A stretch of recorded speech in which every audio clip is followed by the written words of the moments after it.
सभी को प्रणाम। आज हम इस वीडियो में बात करेंगे हमारे आंतरिक महाभारत के बारे में कि किस तरह हमारी आसुरी व दैवी प्रवृत्तियां निरंतर युद्ध करती रहती हैं और हम हमारे अंदर की आसुरी प्रवृत्तियों को परास्त करके किस तरह से दैवी प्रवृत्तियों को विजय बना सकते हैं। पर उससे पहले यदि आपने हमारे YouTube चैनल देव परिवार को सब्सक्राइब नहीं किया है तो चैनल को सब्सक्राइब करें और बेल आइकन दबाकर ऑल पर क्लिक करें ताकि आपको आने वाले सभी वीडियो की नोटिफिकेशन मिलती रहे। सबसे पहले हमें समझना जरूरी है कि हमारे अंतःकरण में दो प्रवृत्तियां रहती हैं जिन्हें आसुरी एवं दैवी प्रवृत्ति कहते हैं। इन दोनों में सदा परस्पर संघर्ष चलता रहता है। गीता में जिस महाभारत का वर्णन है और अर्जुन को जिसमें लड़ाया गया है वह वस्तुतः आध्यात्मिक युद्ध ही है।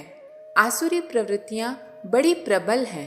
कौरवों के रूप में उनकी बहुत बड़ी संख्या है, सेना भी उनकी बड़ी है। पांडव 5 ही हैं, उनके सहायक एवं सैनिक भी थोड़े ही हैं।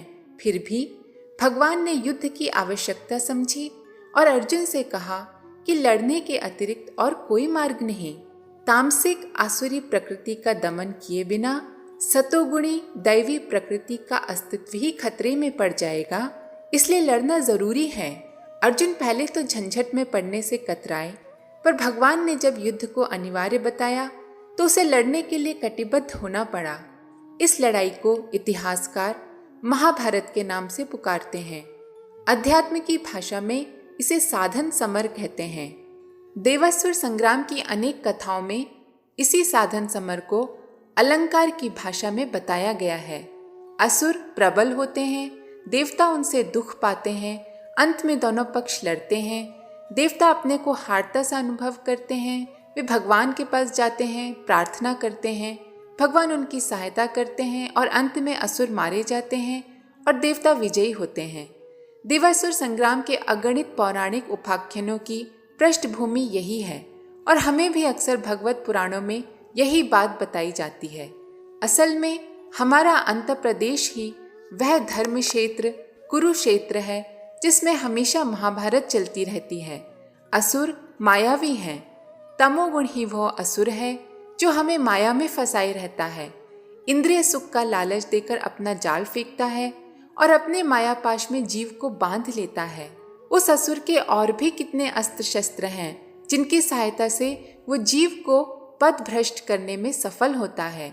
काम, क्रोध, लोभ, मोह, मद, मत्सर, ये 6 ऐसे ही अस्त्र हैं जिनमें मूर्छित होकर जीव बंध जाता है और वह मूर्छा ऐसी होती है कि जीव को निकलने की इच्छा भी नहीं होती, वरन उसी स्थिति में पड़े रहने को जी चाहता है। अर्जुन भीख मांगकर खाने और ऐसे ही किसी तरह जीवन काट लेने को तैयार है। जो दुष्प्रवृत्तियां एक ही घर में, एक ही कुटुंब में, यानी कि अपने ही शरीर में पैदा हुई तथा पली हैं, वे स्वजन जैसी लगती हैं, उन्हें मारने में दुख लगता है। जो दुर्गुण, विकार, कुविचार और कुसंस्कार अपने मना क्षेत्र में चिरकाल से साथी बने हुए हैं, उन्हें हटाने के लिए जीव की प्रवृत्ति भी नहीं होती। अर्जुन भी अवसाद में चला जाता है, किंतु यह अवसाद आत्मा के लिए अहितकर ही है। इसलिए भगवान अपने भक्त के इस अवसाद को हटाने का प्रयत्न करते हैं। अर्जुन को युद्ध में लड़ना ही पड़ता है। हर मनुष्य के मन में ये द्वंद्व चलता है, कभी अच्छाई अर्थात देवता की जीत होती है और कभी बुराई अर्थात असुर की जीत होती है। आत्मा का कल्याण उस तम प्रवृत्ति में पड़े रहने से नहीं हो सकता जिसमें माया मोहित अगणित जीव पाशबद्ध स्थिति में पड़े रहते हैं। इन बंधनों को काटे बिना कल्याण का और कोई मार्ग नहीं। इस बुरी स्थिति को यदि रोका, हटाया या सुधारा न जाए तो उसकी भयंकरता एवं विभीषिका में दिनों दिन वृद्धि ही होती जाएगी और नारकीय यंत्रणाओं के अधिकांश प्राणी इसी स्थिति में पड़े पड़े नाना प्रकार के त्रास सहते रहेंगे। भव बंधनों में बंधे हुए रोते बिलखते रहेंगे। जब तक इन विकारों से मुक्ति नहीं मिलती तब तक जीव पाप, पतन एवं पीड़ा के चक्र में फंसा ही रहता है। आत्मा की पुकार तमसो मां ज्योतिर्गमय की है। वह अंधकार से प्रकाश की ओर जाना चाहता है। तम ही अंधकार और सत ही प्रकाश है। यह अंधकार को त्यागने और प्रकाश को धारण करने का प्रयत्न ही साधना है। साधना को जीवन की अनिवार्य आवश्यकता माना गया है। तम की दुष्प्रवृत्तियों से छुटकारा केवल इस एक ही उपाय से हो सकता है। सच्ची शांति और प्रगति का मार्ग भी यही है। अंतरात्मा में निरंतर चलने वाले देवासुर संग्राम में तामसिकता का पक्ष भौतिक सुख साधन इकट्ठे करते रहने और सात्विकता का पक्ष आत्म कल्याण की दिशा में अग्रसर होने का है। जब दोनों में से कोई एक पक्ष प्रबल हो उठता है तो संग्राम में तेजी दिखाई देने लगती है। यदि असुरता प्रबल हुई तो दुष्प्रवृत्तियों की अभिवृद्धि होकर पतन का नारकीय परिपाक सामने आ जाता है, और सुर पक्ष प्रबल हुआ तो सत प्रवृत्तियों का उभार आता है और मनुष्य सत्पुरुष, महामानव, ऋषि एवं देवदूत बनकर पूर्णता के लक्ष्य को प्राप्त करने के लिए द्रुत गति से आगे बढ़ता है। एक बीच की स्थिति भी है। यह बीच की स्थिति रजोगुण कहलाती है।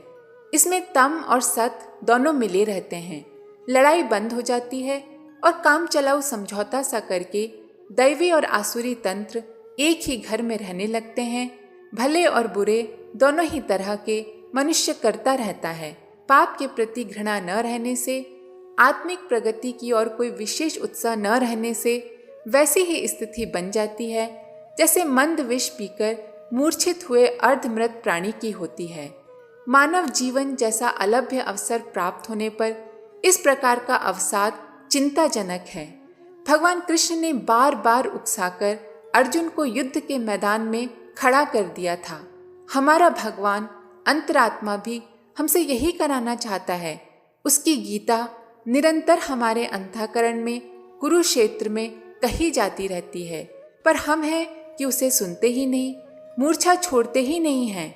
हमारा कृष्ण हमें झकझोरते झकझोरते हार चला, पर हम चेतना शून्य ही बने बैठे हैं। इस अवसाद की स्थिति का अंत करना ही उचित है। देवासुर संग्राम में अपने देव पक्ष को विजय बनाना ही श्रेयस्कर है। हम तम को छोड़ें और सत का प्रकाश ग्रहण करें, इसी में हमारा हित है। आज के लिए इतना ही। अपने सवाल व सुझाव कमेंट बॉक्स में ज़रूर लिखें। साथ ही वीडियो को अपने परिजनों के साथ अवश्य शेयर करें। आप सभी का बहुत बहुत धन्यवाद। ओम शांति। हमारे YouTube चैनल को सब्सक्राइब करें और बेल आइकन को दबाकर ऑल पर क्लिक करें ताकि नोटिफिकेशंस आपको मिलती रहें।